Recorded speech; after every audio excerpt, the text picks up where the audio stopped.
পৌর নির্বাচনের প্রচারণায় ভোটারদের দ্বারে দ্বারে প্রার্থীরা, প্রতীক না থাকায় সমান সুযোগ নিয়ে অনিশ্চয়তায় স্বতন্ত্ররা।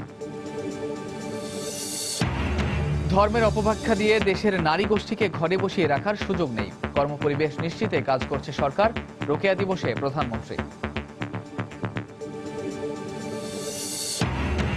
যুক্তরাষ্ট্রে পাকিস্তান কনসুলেটের সামনে নিউ ইয়র্ক প্রবাসী বাংলাদেশিদের বিক্ষোভ, পাকিস্তানের সঙ্গে কূটনৈতিক সম্পর্ক ছিন্ন করতে সরকারের প্রতি আহ্বান।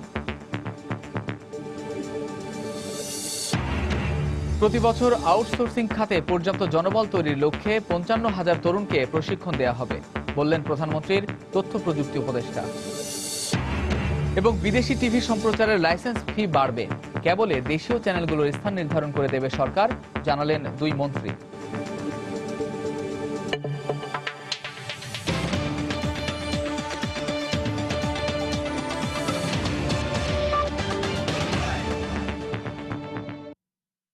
প্রবাসী সময় সঙ্গে আছি আমি কামরুজ্জামান মামুন। শুরুতেই পৌর নির্বাচনের খবর।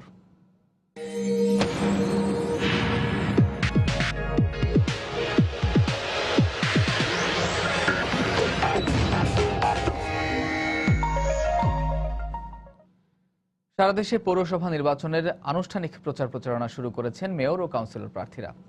সমর্থন আদায়ে ভোটারদের দিচ্ছেন নানা প্রতিশ্রুতি, তবে দীর্ঘদিনের দাবি বাস্তবায়নে যোগ্য প্রার্থী বেছে নিতে হিসেব শুরু করেছেন ভোটাররাও। ব্যুরো প্রতিবেদকদের পাঠানো তথ্য ছবি নিয়ে ডেস্ক রিপোর্ট। নির্বাচন কমিশনের নির্দেশনা মেনে বুধবার সকাল থেকে চট্টগ্রামের বিভিন্ন পৌরসভায় প্রচারণা শুরু করেন মেয়র প্রার্থীরা। ভোটারদের মন জয় করতে তাদের পাশাপাশি কাউন্সিলর প্রার্থীরাও ব্যস্ত গণসংযোগে।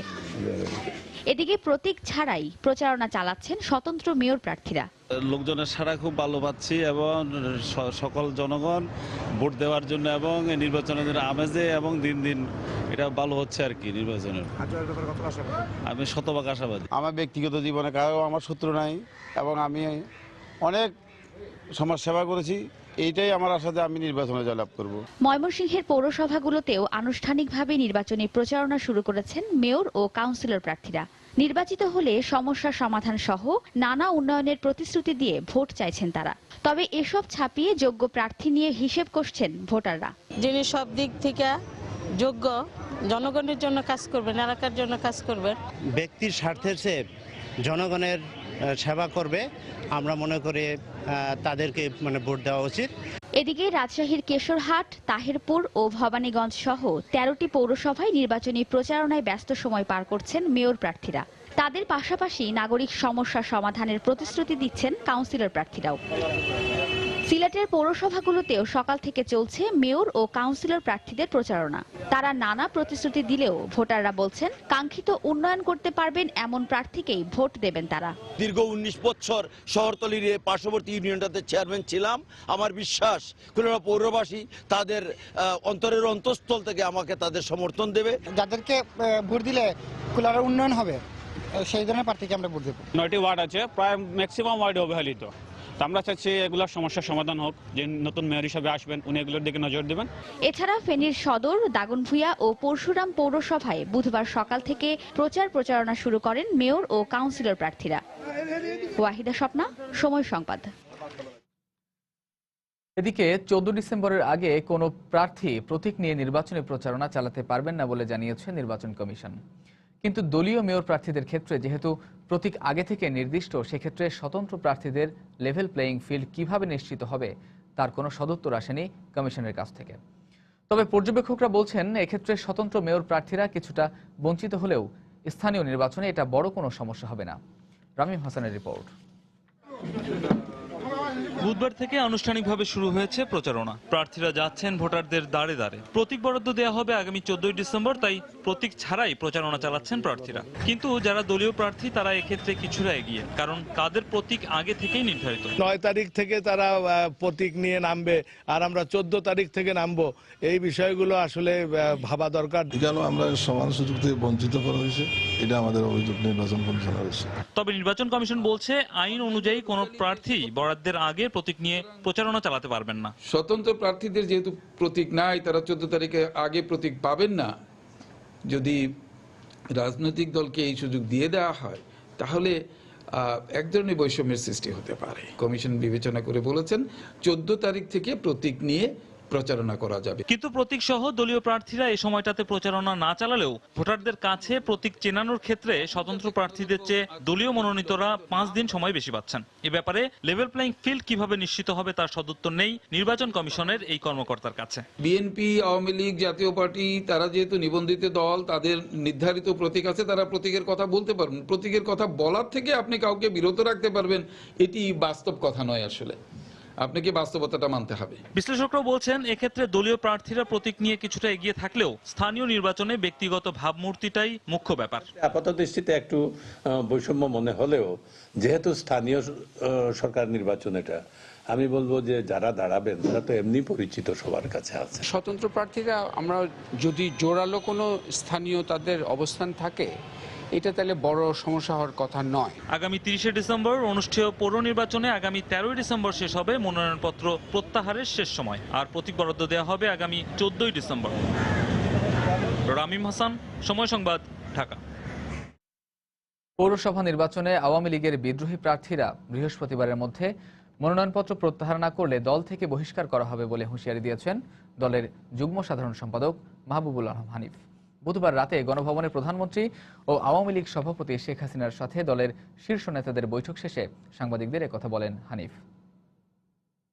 পৌরসভা নির্বাচনে ইতিমধ্যে দলীয় প্রার্থীর বিরুদ্ধে যে সমস্ত দলের ব্যক্তিরা যারা বিদ্রোহী প্রার্থী হিসেবে এখনো আছেন, আমরা আজকেই প্রত্যেকের কাছে আমরা চিঠি পাঠিয়ে দিচ্ছি আমাদের দলের পক্ষ থেকে।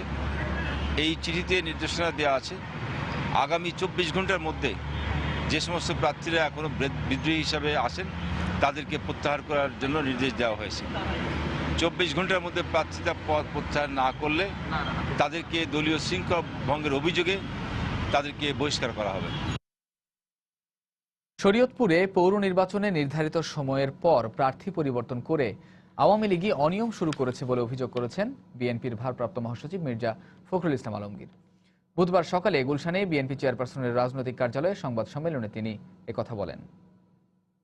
দলীয় প্রার্থী হিসেবে নমিনেশন সাবমিট করেছেন 3 তারিখে, তাকে বাতিল হয়ে গেছেন, তিনি তার মনোনয়নপত্র বাতিল হয়েছে বিভিন্ন কারণে, সেটা বাতিল। আরেকজনকে নমিনেট দেওয়া হচ্ছে 7 তারিখে, যেটা সম্পূর্ণভাবে অবৈধ এবং এই বিধির সম্পূর্ণ পরিপন্থী। দুর্ভাগ্যজনকভাবে যে এই সইটা করছেন কে? আওয়ামী লীগের সভাপতি, এবং তিনি কে? তিনি হচ্ছেন চিফ এক্সিকিউটিভ, সরকারের প্রধান। তাহলে নির্বাচন কতটা নিরপেক্ষ হতে পারে এটা খুব সহজে মনে করা। যুক্তরাষ্ট্রের হোমল্যান্ড সিকিউরিটির সন্ত্রাসীর তালিকায় বিএনপির অন্তর্ভুক্তি দলের উপর মারাত্মক নেতিবাচক প্রভাব ফেলতে পারে বলে আশঙ্কা করছেন নেতাকর্মীরা। আর এজন্য কেন্দ্রীয় বিএনপির ব্যর্থতাকে দায়ী করছেন তারা। কারো কারো অভিযোগ, হোমল্যান্ড সিকিউরিটিতে আওয়ামী লীগ লবিং করে বিএনপিকে তালিকাভুক্ত করেছে। তবে সাধারণ জনগণ মনে করেন জামায়াতের সঙ্গে জোট বাঁধার কারণে তৃতীয় স্তরের সন্ত্রাসী সংগঠন হিসেবে বিএনপি তালিকাভুক্ত হয়েছে। নিউ ইয়র্ক থেকে শিহাবুদ্দিন কিসলুর পাঠানো তথ্য ছবি নিয়ে ডেস্ক রিপোর্ট। চলতি বছরের জুনে এক ব্যক্তি বিএনপি কর্মী পরিচয়ে যুক্তরাষ্ট্রের রাজনৈতিক আশ্রয়ের আবেদন জানালে বেরিয়ে আসে বিএনপিকে টায়ার 3 বা তৃতীয় ক্যাটাগরির সন্ত্রাসী সংগঠন হিসেবে তালিকাভুক্ত করেছে দেশটির হোমল্যান্ড সিকিউরিটি কর্তৃপক্ষ। এ কারণে যুক্তরাষ্ট্রের বিএনপি কর্মীরা রাজনৈতিক আশ্রয়ের জন্য বিবেচিত হওয়ার প্রাথমিক যোগ্যতা হারায়। জামাতের সঙ্গে জোট বাঁধার কারণেই বিএনপির এ পরিণতি বলে অভিমত প্রবাসী ও ব্যবসায়ী। জামাত আর বিএনপি যুক্ত হওয়াতে এটা সন্ত্রাসী হিসেবে জড়িত হয়েছে। বিএনপি আর জামাত জোট হওয়াতে যেটা স্টেট ডিপার্টমেন্টের যেটা আমরা শুনতেছি, আমি মনে করি এটা গভর্নমেন্টের পক্ষ থেকে এগুলো না হওয়া উচিত। আমরা এখানে অনেক ছোট হয়ে যাচ্ছি। এমন পরিস্থিতিতে তালিকা থেকে নাম কাটাতে হোমল্যান্ড সিকিউরিটি ও পররাষ্ট্র মন্ত্রণালয়ের সঙ্গে দেখা করেছেন বিএনপি নেতারা। আর সন্ত্রাসী সংগঠনের তালিকায় অন্তর্ভুক্তি গোটা দেশের জন্যই মানহানিকর বলে মন্তব্য করেন বিএনপির এ কর্মী। স্টেট ডিপার্টমেন্ট এবং হোমল্যান্ড সিকিউরিটির নেতৃবৃন্দের কাছে আমরা গিয়েছি, আমরা গিয়ে বলেছি এটা মিথ্যাচার করছে। বিএনপি আওয়ামী লীগ যাই করি না কেন, আমরা আমাদের একটা পরিচয় আমরা বাংলাদেশে এখানে। বিএনপি এই ধরনের কোনো প্রক্রিয়াতে জড়িত না, এগুলা যারা করছে এটা আমাদের বিরুদ্ধে একটা অপপ্রচার। এটা শুধু বাংলাদেশ জাতীয়তাবাদী দলের জন্যই নয়, শুধু আমি মনে করি পুরো বাংলাদেশি জাতি হিসাবে আমাদের সকল বাংলাদেশি যারা আছে, আমরা মার্কিন যুক্তরাষ্ট্রে বসবাস করছি, সকলের জন্য এটা মানহানিকর এবং অসম্মানজনক। এদিকে সন্ত্রাসী তালিকাভুক্তির জন্য কেন্দ্রীয় বিএনপির ব্যর্থতাকেও দায়ী করেন কেউ কেউ। যুক্তরাষ্ট্র বিএনপির কোনো কমিটি নাই এবং বিএনপি স্টেট ডিপার্টমেন্ট এবং কংগ্রেসে কাজ করার মতো যে ধরনের প্রতিনিধিত্ব তাদেরকে নিযুক্ত করা উচিত ছিল সেটা তারা করতে পারে নাই। আমি মনে করি এটা একটা ব্যর্থতা। বিএনপির উপযুক্ত নেতৃত্ব এবং উপযুক্ত ব্যক্তিকে এখানে এমপ্লয়েড করে সেটা সমাধান করা উচিত। যুক্তরাষ্ট্রের বিচার বিভাগের অধীনে নিউ জার্সির অভিবাসন আদালত দুটি কারণ উল্লেখ করে বিএনপিকে টায়ার 3 স্তরের সন্ত্রাসী সংগঠন হিসেবে উল্লেখ করে। এর পক্ষে 16টি দালিলিক প্রমাণ আদালতে উত্থাপন করে হোমল্যান্ড সিকিউরিটি। সময় সংবাদ, যুক্তরাষ্ট্র। যুক্তরাষ্ট্রে পাকিস্তান কনসুলেটের সামনে বিক্ষোভ করেছে নিউ ইয়র্ক প্রবাসী বাংলাদেশিরা। এ সময় তারা শান্তিরক্ষী মিশনে পাকিস্তানি সেনাবাহিনীকে অন্তর্ভুক্ত না করা, সিমলা চুক্তি বাস্তবায়ন এবং যুক্তরাষ্ট্রে কনসুলেট ভবনের সম্পত্তি সহ বিভিন্ন পাওনা আদায়ের দাবি জানায়। সমাবেশ থেকে পাকিস্তানকে অবিলম্বে বাংলাদেশের কাছে ক্ষমা চাওয়ারও আহ্বান জানানো হয়। এছাড়া পাকিস্তানের সঙ্গে কূটনৈতিক সম্পর্ক ছিন্ন করতে সরকারের প্রতি আহ্বান জানিয়েছেন তারা। নিউ ইয়র্ক থেকে শিহাবুদ্দিন কিসলুর পাঠানো আরও একটি রিপোর্ট।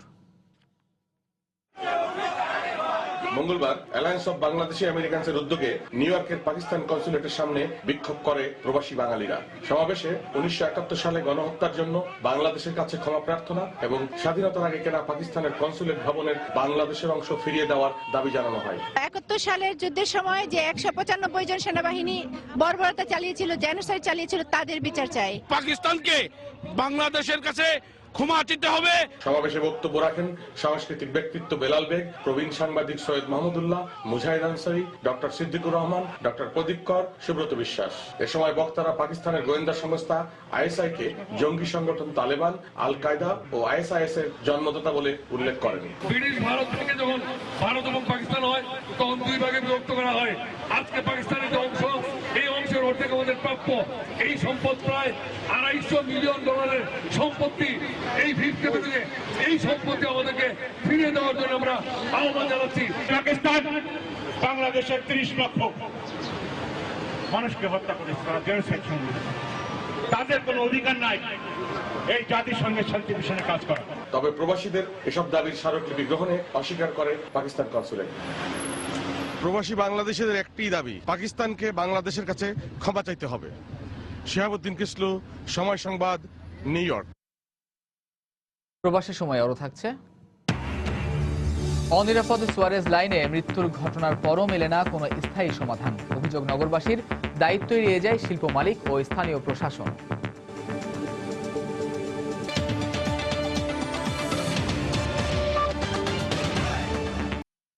নতুন 100টি ইকোনমিক জোনে বিনিয়োগের জন্য বেসরকারি ব্যাংক ও উদ্যোক্তাদের প্রতি আহ্বান জানিয়েছেন প্রধানমন্ত্রী শেখ হাসিনা। বুধবার বিকেলে গণভবনে 32টি বেসরকারি ব্যাংকের পক্ষ থেকে প্রধানমন্ত্রীর ত্রাণ তহবিলে শীতবস্ত্র প্রদান অনুষ্ঠানে তিনি এ আহ্বান জানান।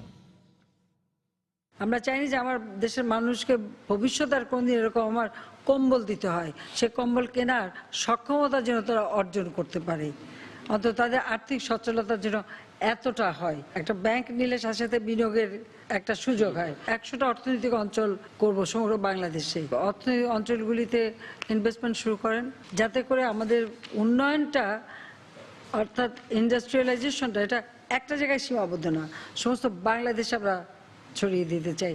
তা আপনাদেরও যে যার যতটুকু সমর্থ হবে, যার যার এলাকা, আপনারা এই প্রতিষ্ঠানগুলির দিকে একটু দৃষ্টি দেবেন। তৃণমূল থেকে প্রশাসনের সব পর্যায়ে নারীদের অংশগ্রহণ বেড়েছে উল্লেখ করে প্রধানমন্ত্রী শেখ হাসিনা বলেছেন, নারী উন্নয়নে যা করা দরকার বর্তমান সরকার তাই করছে, ভবিষ্যতেও করে যাবে। বুধবার সকালে বেগম রোকেয়া দিবস এবং রোকেয়া পদক প্রদান অনুষ্ঠানে তিনি একথা বলেন। প্রধানমন্ত্রী বলেন, অনেক চড়াই উতরাই পার করে নারীর অধিকার প্রতিষ্ঠার ক্ষেত্রে বাংলাদেশ বর্তমান অবস্থানে এসেছে, তাই ভবিষ্যতে বাংলাদেশকে আর কোনোভাবেই অন্ধকার যুগে ফিরতে দেয়া যাবে না। 21 শতকে বাঙালি নারীর যে ক্ষমতায়ন, শিক্ষায়, কর্মক্ষেত্রে নারীর যে অবাধ বিচরণ, 19 শতকে সেই স্বপ্ন দেখেছিলেন রংপুরের পায়রাবন্দের বেগম রোকেয়া। পুরো নাম বেগম রোকেয়া সাখাওয়াত হোসেন। ব্রিটিশ রাজের যুগে যিনি সমাজের কুপমণ্ডুকতা আর কুসংস্কার ভেঙে লড়াই করেছেন নারী অধিকার প্রতিষ্ঠায়, হয়েছেন বাংলার নারী জাগরণের অগ্রদূত।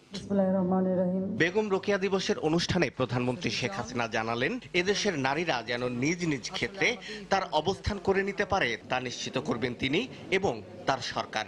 আমরা চাই না বাংলাদেশের ভবিষ্যৎ কোনো অন্ধকার যুগে প্রবেশ করুক। চড়াই উতরাই পার হয়ে আজকে বাংলাদেশ এগিয়ে যাচ্ছে। অনেক ঘাত প্রতিঘাতের মধ্য দিয়ে আমাদের নারী সমাজ আজকে সমাজের প্রতিটি স্তরে তাদের স্থান করে নিতে পেরেছে, যেটা ছিল বেগম রোকেয়ার স্বপ্ন। শেখ হাসিনা বলেন, ধর্মের অপব্যাখ্যা করে বিশাল নারী গোষ্ঠীকে ঘরে বসিয়ে রাখার কোনো সুযোগ নেই। আমরা শালীনতা বজায় রেখে চলাফেরা করেও কিন্তু সব কাজ আমরা করতে পারি। আর ইসলাম ধর্ম কিন্তু নারীদের সেই সুযোগ দিয়েছে। ইসলাম ধর্ম যিনি প্রথম গ্রহণ করেছিলেন নবী করিম সাল্লাল্লাহু আলাইহি সাল্লামের হাত থেকে, তিনি ছিলেন বিবি খাদিজা, যিনি ব্যবসা বাণিজ্য করতেন। এবং নবী করিম সাল্লাল্লাহু আলাইহি সাল্লামের স্ত্রী বিবি আয়েশা, তিনি তো রণক্ষেত্রে নবীজির পাশে থাকতেন। কাজে এটাই তো আমাদের সামনে সবচেয়ে বড় দৃষ্টান্ত। কাজে অন্য কোনো অজুহাতে মেয়েদেরকে কর্মক্ষেত্র থেকে দূরে রাখবে সে সুযোগ কিন্তু নেই। এর আগে দেশীয় উপাদানে নান্দনিক পোশাক তৈরি করে আন্তর্জাতিকভাবে সুনাম অর্জন করায় বিবি রাসেলকে দেয়া হয় বেগম রোকেয়া পদক 2015।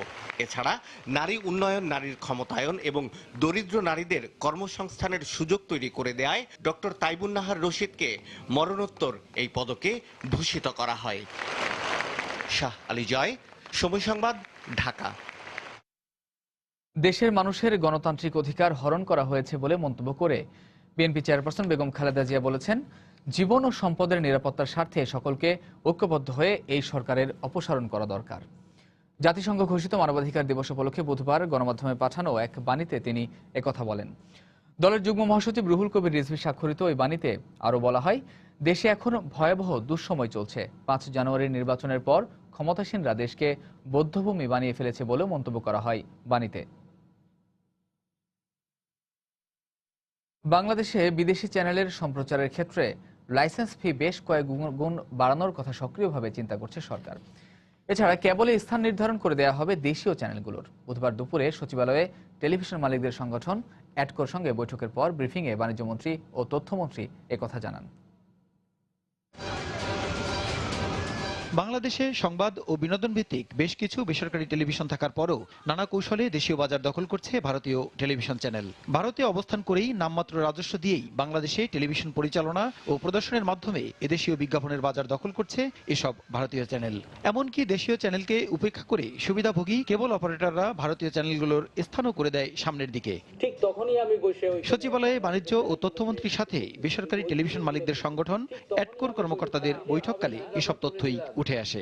ল্যান্ডিং যে প্রস্তাবটা আগে গৃহীত হয়েছিল, কোনো এক অজ্ঞাত কারণে এটা অর্থ মন্ত্রণালয়ে থেমে আছে। অলরেডি 70 কোটি টাকা মানি লন্ডার্ড হয়েছে বিজ্ঞাপন দেওয়ার নাম করে, অন্যান্য পারপাসেও মানে টাকা সাইফন আউট হচ্ছে। বৈঠকের পর বাণিজ্যমন্ত্রী সাংবাদিকদের বলেন, দেশীয় চ্যানেলগুলোর প্রতিষ্ঠার ক্রমানুসারে কেবলে স্থান নির্ধারণ করে দেওয়া হবে। এছাড়া বাংলাদেশে বিদেশি চ্যানেল সম্প্রচারের ক্ষেত্রে লাইসেন্স ফি কয়েক গুণ বাড়ানোর কথা সক্রিয়ভাবে চিন্তা করছে সরকার। কারণ আমাদের দেশের যে চ্যানেলগুলো, এই চ্যানেলগুলোর সিরিয়াল ঠিক মতো নাই। এই চ্যানেলগুলোর সিরিয়াল আমরা ঠিক করে দেব। আমাদের চ্যানেলগুলো যদি ভারতে প্রচার করতে চাই, তাহলে আমাদের যে রেভিনিউ দিতে হয়, বাংলাদেশে যখন তারা আসে তার রেভিনিউ খুব কম। এই বিষয়টা আমরা অবশ্য পরবর্তীকালে অর্থমন্ত্রী, তথ্যমন্ত্রী, আমরা একটু বসবো, একটা বাস্তবসম্মত আমরা সিদ্ধান্ত নেব। এসব নির্দেশনা না মানা হলে কেবল অপারেটরদের লাইসেন্স বাতিল সহ তাদের বিরুদ্ধে আইনগত ব্যবস্থা নেওয়া হবে বলে জানান তথ্যমন্ত্রী। তালিকা কেবল অপারেটরদের কাছে দিয়ে দিব এবং কেবল অপারেটর কর্তৃপক্ষ তারা এটা মানবেন। এটা যারা মানবেন না তাদের বিরুদ্ধে আমরা আইনানুগ পদক্ষেপ নেওয়ার ক্ষমতা রাখি এবং সেই ক্ষমতা প্রয়োগ করব। এ সময় দেশের উন্নয়নমূলক কর্মকাণ্ড চ্যানেলগুলোতে তুলে ধরতে টেলিভিশন মালিকদের প্রতি আহ্বান জানান উভয় মন্ত্রী। প্রসূন আশিস, সময় সংবাদ, ঢাকা। প্রবাসের সময় আরও থাকছে। ঢাকা ডায়নামাইটসকে 6 উইকেটে হারিয়ে প্লে অফের লড়াইয়ে টিকে থাকলো সিলেট সুপারস্টার। এই ঝড়ে চিটাগাংকে 8 উইকেটে হারিয়েছে বরিশাল বুলস।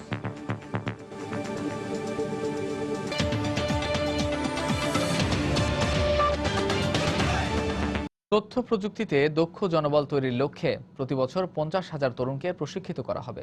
এছাড়া আগামী 5 বছরে কমপক্ষে 2 লাখ কর্মসংস্থান হবে এই খাতে। বুধবার রাজধানীর হোটেল সোনারগাঁওয়ে প্রথম আউটসোর্সিং সামিটে অংশ নিয়ে প্রধানমন্ত্রীর তথ্য প্রযুক্তি উপদেষ্টা সজীব ওয়াজেদ জয় এ তথ্য জানান। প্রথমবারের মতো বাংলাদেশে অনুষ্ঠিত হচ্ছে বিজনেস প্রসেস আউটসোর্সিং বা বিপিও সামিট। দুদিনব্যাপী এই অনুষ্ঠানে দেশের বিভিন্ন এলাকা থেকে আসা তরুণ অংশগ্রহণকারী ও উদ্যোক্তাদের প্রশিক্ষণ সহ প্রাসঙ্গিক বিভিন্ন ধারণা দেওয়া হবে। আয়োজকরা জানান, শুধু দেশেই নয়, আন্তর্জাতিক ক্ষেত্রে বাংলাদেশের তথ্য প্রযুক্তি খাতের উন্নয়ন ও বিনিয়োগ সম্ভাবনা তুলে ধরাই এর অন্যতম লক্ষ্য। 55,000 ফ্রিল্যান্সারদেরকে ট্রেনিং দেওয়ার মাধ্যমে আগামী দিনে আমরা এই আউটসোর্সিং ফ্রিল্যান্সিংয়ে আমরা আরও বেশি আমাদের তরুণ প্রজন্মের কর্মসংস্থানের ব্যবস্থা করতে পারব। অনুষ্ঠানে প্রধান অতিথির বক্তব্যে প্রধানমন্ত্রীর তথ্য প্রযুক্তি উপদেষ্টা সজীব ওয়াজেদ জয় আইসিটি নিয়ে ভবিষ্যৎ পরিকল্পনাও তুলে ধরেন। এখানে আমাদের ভবিষ্যৎ তরুণদের কর্মসংস্থানের নিশ্চিত করতে চাই আমরা। বিপিও সেক্টরের আয় হচ্ছে $100 মিলিয়ন, আগামীতে এটা $1 বিলিয়ন ক্রস করবে। আজকে 25,000 কর্মসংস্থান এই সেক্টরে, টার্গেট আছে যে আগামী 5 বছরে এটা 2 লক্ষ পার হয়ে যাবে। এ সময় এফবিসিসিআই এর সভাপতি সহ অন্যান্য বক্তা প্রয়োজনীয় সহযোগিতারও আশ্বাস দেন। এবারের সামিটে 11টি সেশনে কমপক্ষে 10,000 লোক অংশ নেবেন বলে আশাবাদ সংশ্লিষ্টদের। মিজানুর রহমান খবির, সময় সংবাদ, ঢাকা। এবারে প্রবাসের খবর। ভারতের অত্যাধুনিক পেট্রাপোল চেকপোস্ট উদ্বোধনের কথা রয়েছে প্রধানমন্ত্রী নরেন্দ্র মোদীর হাতে। সবকিছু ঠিকঠাক থাকলে আগামী জানুয়ারিতে খুলে দেওয়া হবে পেট্রাপোল বেনাপোল সীমান্তের ভারত অংশ এই নির্মিত চেকপোস্টটি। এরই মধ্যে চেকপোস্ট তৈরির প্রায় সব কাজ রয়েছে শেষ পর্যায়ে। কাজের অগ্রগতি দেখতে বুধবার কেন্দ্রীয় সরকারের একটি প্রতিনিধি দল চেকপোস্ট এলাকা পরিদর্শন করেছেন। এ সময় চেকপোস্ট তৈরির সঙ্গে জড়িত কর্মকর্তাদের নিয়ে কয়েক দফা বৈঠকও করেন প্রতিনিধি দলের সদস্যরা।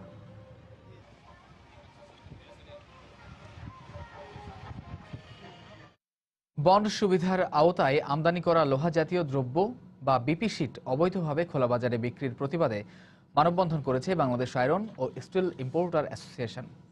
বুধবার সকালে জাতীয় প্রেস ক্লাবের সামনে মানববন্ধন করেন তারা। এতে সংস্থাটির নেতাকর্মী ছাড়াও যোগ দেন এই খাতে থাকা মাঝারি ও ক্ষুদ্র ব্যবসায়ীদের বিভিন্ন সংগঠন। এ সময় ব্যবসায়ীরা বলেন, বন্ডের সুবিধা নেয়া অনেক কোম্পানি অবৈধ পথে লোহা জাতীয় পণ্যের চালান আনা নেয়া এবং খোলা বাজারে বিক্রি করায় রাজস্ব হারাচ্ছে সরকার। অন্যদিকে ক্ষতিগ্রস্ত হচ্ছে অন্যান্য কোম্পানি। বন্ডের সুবিধা নেয়া এই কোম্পানিগুলোর বিরুদ্ধে পদক্ষেপ নেওয়ারও দাবি জানান তারা। পরে সংবাদ সম্মেলনে লৌহ জাতীয় শিল্পের আমদানি পর্যায়ে সব সুবিধা বাতিল করার দাবি জানান। পাশাপাশি বন্ড সুবিধাভোগীদের গত 10 বছরের উৎপাদন এবং আমদানির পার্থক্য নিশ্চিত করে রাজস্ব আদায় করা না হলে রাজধানী সহ সারা দেশে স্টিল শিট ও কয়েল ব্যবসায়ীদের দোকান বন্ধ রাখার হুঁশিয়ারি দেন তারা। যারা উৎপাদনকারী তাদের উৎপাদনের পরে বাজারজাতকরণের ন্যায় সময় ট্যাক্স সুবিধা প্রাপ্তির পরিমাণ নিশ্চিত করতে হবে। আমদানি পর্যায়ে ট্যাক্স। যমুনা গ্রুপের চেয়ারম্যান নুরুল ইসলাম বাবুল ও এক সাংবাদিকের নামে এনবিআরের বিরুদ্ধে অপপ্রচার ও ভয়ভীতি প্রদর্শনের অভিযোগে রাজধানীর রমনা থানায় জিডি করেছে জাতীয় রাজস্ব বোর্ড এনবিআর। এনবিআরের সদস্য তন্দ্রা শিকদার জানান, অনিয়ম ও শুল্ক ফাঁকির ঘটনা আড়াল করতে যমুনা গ্রুপ এনবিআরের কর্মকর্তাদের হুমকি ও অপপ্রচার অব্যাহত রাখায় বোর্ড সভার সিদ্ধান্ত অনুযায়ী এই জিডি করা হয়েছে। যমুনা গ্রুপ এবং এর মালিকগণ অব্যাহতভাবে আমাদের এনবিআর এবং এনবিআর কর্মকর্তাদের বিরুদ্ধে নানা ধরনের অপপ্রচার করে আসছে। মূলত তারা যে কর ফাঁকি দিচ্ছে সেটিকে যখনই আমরা সামনে আনতে চাইছি এই ফাঁকি রোধ করার জন্য, এটিকে যখন আমরা সামনে আনতে যাব তখনই বাধার সম্মুখীন হয়েছে। মূলত সেই কারণেই নানা ধরনের অপপ্রচার শুরু হয়েছে এবং হুমকি দিচ্ছে। তো সেই জন্য আমরা এই জিডিটা করেছি। খোলা সুয়ারেজ লাইন আর ম্যানহোলের ঢাকনা না থাকায় রাজধানীতে কিছুদিন পর পরই ঘটছে দুর্ঘটনা, যার সবশেষ শিকার শিশু নীরব। নগরবাসীর অভিযোগ, এ ধরনের ঘটনার পর কর্তৃপক্ষ সাময়িক কিছু ব্যবস্থা নিলেও মূল সমস্যা সমাধানে পদক্ষেপ নেয় না তারা। এ ধরনের প্রাণহানি রোধে রাজধানীর উন্নয়নের সঙ্গে জড়িত প্রতিষ্ঠানগুলোর সমন্বয় করার পরামর্শ দিয়েছেন বিশেষজ্ঞরা। বিস্তারিত তানির মেহেদির রিপোর্টে। গত বছরের ২৬ ডিসেম্বর বিকেলে রাজধানীর শাহজাহানপুর রেলওয়ে কলোনিতে খেলতে গিয়ে পরিত্যক্ত গভীর নলকূপের পাইপের ভিতরে পড়ে যায় ৪ বছরের শিশু জিহাদ। এরপর ফায়ার সার্ভিস ও স্থানীয়দের তৎপরতায় প্রায় ২৪ ঘন্টার শ্বাসরুদ্ধকর অভিযান শেষে পাইপের ভিতর থেকে তোলা হয় জিহাদের মরদেহ। মর্মান্তিক ওই দুর্ঘটনার বছর ঘুরতে না ঘুরতেই রাজধানীর শ্যামপুরের সুয়ারেজ লাইনে পড়ে মঙ্গলবার মারা গেল ৫ বছরের শিশু নীরব। এ ধরনের দুর্ঘটনার পর কর্তৃপক্ষ জড়িতদের বিরুদ্ধে সাময়িক কিছু ব্যবস্থা নিলেও মূল সমস্যা থেকে যায় ধরাছোঁয়ার বাইরে। মঙ্গলবার নীরবের মৃত্যুর পর রাজধানীর বিভিন্ন এলাকা ঘুরে দেখা গেছে ঘনবসতিপূর্ণ এলাকার সুয়ারেজ লাইনের ঢাকনা নেই। এর মধ্যে কিছু কিছু সুয়ারেজ লাইনের গভীরতা বেশি হওয়ায় প্রত্যেকটি হয়ে দাঁড়িয়েছে মৃত্যু ফাঁদ। রিক্সা কাইতে পড়ে যায়, অনেক সময় দেখা যায় মহিলারাও কাইতে পড়ে যায়, ড্রেন খোলা থাকলে সমস্যা হয়। এলাকার ছোট ছোট বাচ্চারা আছে, অনেক মানুষের দেখা যায় বৃষ্টি আসলে পানি যদি ভরে যায় তাহলে পড়ে যাওয়ার সম্ভাবনা অবশ্যই থাকে। ৭-৮টা বছর আগে একটা বাচ্চা ড্রেনে পড়ে গেছিল, ওটার বিচার এলাকার মানুষ খোঁজাখুঁজি আর পায় নাই। এ ধরনের প্রাণহানি রোধে নগর উন্নয়নের সঙ্গে সংশ্লিষ্ট প্রতিষ্ঠানগুলোর মধ্যে সমন্বয় করার পরামর্শ বিশেষজ্ঞদের। ঢাকাকে দেখভাল করার দায়িত্ব যে কার, যেরকম আমরা জানি না জনগণ, তেমনি সরকারের বিভিন্ন প্রতিষ্ঠান যারা ঢাকা শহরের দেখভাল করছে তারাও জানে না তাদের লিমিটেশনটা কোন পর্যন্ত। এগুলোর প্রোটেকশনটা যেমন জরুরি, এট দ্য সেম টাইম আমরা জানি যে আমাদের দেশের কনটেক্সটে ম্যানহোলের কাভার চলে যাওয়া, ভেঙে যাওয়া, চুরি হয়ে যাওয়াটাও খুব অস্বাভাবিক না, ফলে মনিটরিং এর প্রয়োজন আছে। পাশাপাশি নগরবাসীদেরও সচেতন হওয়ার তাগিদ দিলেন তারা। তানিম মেহেদি, সময় সংবাদ, ঢাকা। সুয়ারেজ লাইনগুলো দিয়ে শিল্প কারখানার বর্জ্য নিষ্কাশন হয়, তবে ঢাকনা ছাড়া লাইনগুলোর দায় এড়াতে পারে না স্থানীয় পরিষদ, এমনটা অভিযোগ শিল্প মালিক সমিতির। অন্যদিকে শিল্প মালিকদের এমন অজুহাত মানতে নারাজ স্থানীয় পরিষদ। তারা বলছেন সুয়ারেজ লাইনের দায়িত্ব মালিক সমিতির, তবে দোষী যেই হোক তাদের দৃষ্টান্তমূলক শাস্তির আশ্বাস স্থানীয় এমপির। রাশেদ লিমনের রিপোর্ট। দুর্ঘটনার পরে স্ল্যাব দিয়ে বন্ধ করে দেয়া হয়েছে এই সুয়ারেজ লাইনের মুখটি। শিশুটির পরিবারকে দেয়া হচ্ছে নানা আর্থিক সাহায্যের প্রতিশ্রুতি, কিন্তু তাতে কি আসলে মায়ের কোলে ফিরিয়ে এনে দেয়া যাবে শিশুটিকে? এখান থেকে পড়ে প্রায় কয়েক কিলোমিটার দূরে বুড়িগঙ্গায় উদ্ধার হয় নীরবের নিথর দেহ। স্বাভাবিকভাবেই প্রশ্ন জাগে, এ মৃত্যুর দায় এখন কার? বছরখানেক আগে স্থানীয় শিল্পাঞ্চলের বর্জ্য অপসারণের জন্য মূল সুয়ারেজ লাইনের সঙ্গে যুক্ত করা হয় এই লাইনটি। শুরুর দিকে এটিতে ঢাকনা থাকলেও বেশ কিছুদিন ধরেই খালি ছিল মুখটি। এলাকাবাসীর অভিযোগ, বারবার বলেও কোনো সুরাহা করা যায়নি। আমরা সবাইকে বলছি যে এই জায়গাটা আমাদের স্ল্যাব ট্ল্যাব নাই, অনেক কিছুই আছে, হয়তো বাচ্চা কোনোদিন একটা দুর্ঘটনা ঘটতে পারে, ঘটলে কিছু করার নাই। তুমি বলছো যে ঠিক আছে আমার মালিক সমিতি লইয়া আমরা বইসা এটা সংশোধন করে দেবো। অনেকে বলছে যে এরকম ড্রেনের মুখ খোলা রাখলে তো বাচ্চা পড়বো, কিন্তু হারা তো এর গুরুত্ব দেয় না কেউ। এদিকে ইউনিয়ন কাউন্সিল বলছে তাদের না জানিয়েই তৈরি করা হয় সুয়ারেজের এই লাইন, যা রক্ষণাবেক্ষণও করত শিল্প মালিক সমিতি। আর মালিক সমিতিরও পাল্টা অভিযোগ ইউপির দিকে। এলাকার কিছু লোকজন এখানে ময়লা ফেলে, বাড়ির আবর্জনা ফেলে দিকে তারা ঢাকনা সরাই ফেলার পর আমাদের লোকজন হয়তো খেয়াল করে নাই। এটা তো ইউনিয়ন কাউন্সিলের একটা আওতার ভিতরে, তারও তো দেখার একটা দায়িত্ব আছে। আমরা যে ট্রেড লাইসেন্সের ফি দেই, কেন দিই না? ইউনিয়ন পরিষদ তো আসলে এটা করার জন্য দেয় না, এটা তো মালিক সমিতি এই কাজটা করছে। এটা আমরা তো ইউনিয়ন পরিষদ এই জিনিসটা করি নাই। এই পাইপটা মালিক সমিতি এসে শিল্প এলাকার পানি এখানে পাস হওয়ার জন্য এরাই এটা দেখে রাখতো, এরাই সবসময় পরিষ্কার করতো, এরাই সবকিছু করতো। তবে বিষয়টি নিয়ে কাঁদা ছোড়াছুড়ি না করে দায়ীদের শাস্তির আশ্বাস স্থানীয় সংসদ সদস্যের। এটা অবশ্যই পুলিশ দেখছে, অবশ্যই তদন্ত করে সঠিক সিদ্ধান্ত নেওয়া হবে, এর মধ্যে কোনো ছাড় নাই। সে যেই হোক, এটা ছাড় দেওয়া হবে না। রাশেদ লিমন, সময় সংবাদ, ঢাকা। এবারে দেশের বাইরের খবর। পাকিস্তানের রাজধানী ইসলামাবাদে দেশটির প্রধানমন্ত্রী নওয়াজ শরীফের সঙ্গে বৈঠক করেছেন ভারতের পররাষ্ট্রমন্ত্রী সুষমা স্বরাজ। বুধবার সন্ধ্যায় এই বৈঠক করেন তারা। বৈঠকে দ্বিপক্ষীয় সম্পর্ক উন্নয়নের উপর জোর দেন ভারতের পররাষ্ট্রমন্ত্রী। পাক ভারত অভিন্ন সমস্যাগুলো নিরসনেও এ সময় দুই নেতা আলোচনা করেন বলে জানায় স্থানীয় গণমাধ্যম।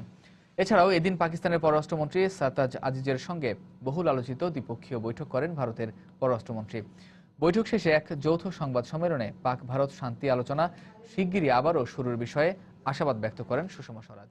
তার এই সফরের মধ্য দিয়ে গত 3 বছরে প্রথমবারের মতো পররাষ্ট্রমন্ত্রী পর্যায়ের বৈঠক হচ্ছে পাকিস্তান ও ভারতের মধ্যে।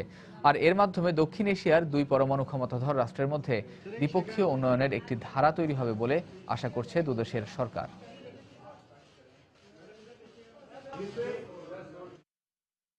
টাইম ম্যাগাজিনের 2015 সালের বর্ষসেরা ব্যক্তিত্ব নির্বাচিত হয়েছেন German chancellor Angela Markle.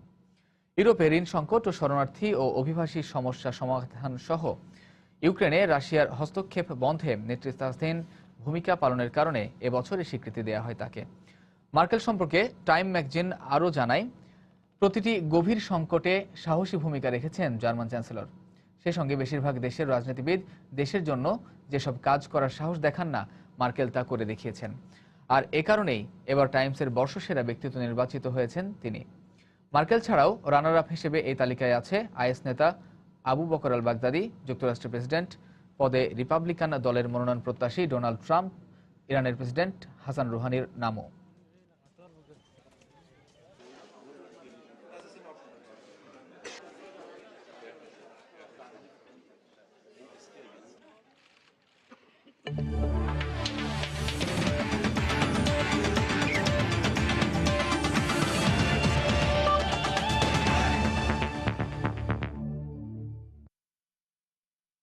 BPL এর খবর। দিনের দ্বিতীয় ম্যাচে গেইল ঝড়ে চিটাগাংকে 8 উইকেটে হারিয়েছে বরিশাল বুলস। টস হেরে শুরুতে ব্যাট করে 135 রান করে চিটাগাং। 136 রানের জয়ের লক্ষ্যে ব্যাট করতে নেমে 5 ওভার হাতে রেখে মাত্র 2 উইকেট হারিয়েই দাপুটে জয় পায় বরিশাল। ইনজুরির কারণে নিয়মিত অধিনায়ক তামিম ইকবালকে ছাড়াই মাঠে নামে চিটাগাং। টস হেরে ব্যাট করতে নেমে চিটাগাংকে দারুণ সূচনা এনে দেন তামিমের পরিবর্তে অধিনায়কত্ব করতে নামা দিলশান ও এনামুল। দলীয় 52 রানে দিলশানকে ফেরান আল আমিন। এরপর 28 রান করে তার পথ ধরেন এনামুলও। বড় সংগ্রহের ইঙ্গিত দিয়েও ব্যাটসম্যানদের ব্যর্থতায় শেষ পর্যন্ত তা করতে পারেনি দিলশানের দল। ওমর আকমলের 25 ও আসিফের 17 রানে 7 উইকেট হারিয়ে 135 রানে থামে চিটাগাং। জবাবে ব্যাট করতে নেমে দলীয় 31 রানেই রনি ও মেহেদীকে হারিয়ে কিছুটা বিপাকে পড়ে বরিশাল। সেখান থেকে একাই দলকে টেনে তোলেন হার্ড হিটার ক্রিস গেইল। তার অপরাজিত 92 রান ও মাহমুদুল্লাহর 19 রানে দারুণ জয় পায় বরিশাল।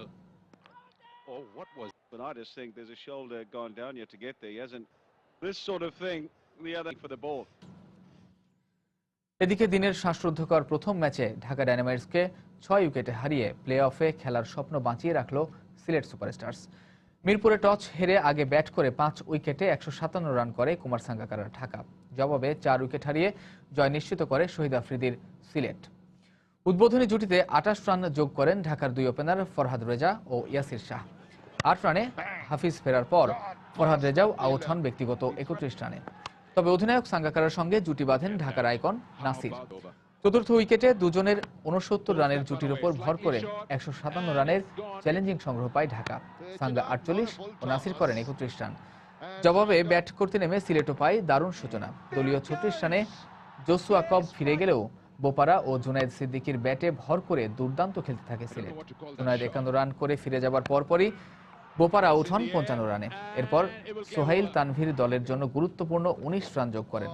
তবে শেষ ওভারে অধিনায়ক আফ্রিদির জোড়া ছক্কায় দুর্দান্ত জয় পায় সিলেট সুপারস্টার্স। এই ম্যাচ হারায় সেরা 4-এ যেতে নিজেদের শেষ ম্যাচে জিততেই হবে ঢাকা ডায়নামাইটসকে।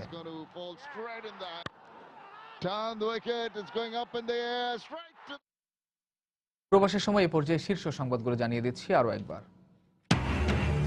পৌর নির্বাচনের প্রচারণায় ভোটারদের দ্বারে দ্বারে প্রার্থীরা, প্রতীক না থাকায় সমান সুযোগ নিয়ে অনিশ্চয়তায় স্বতন্ত্ররা।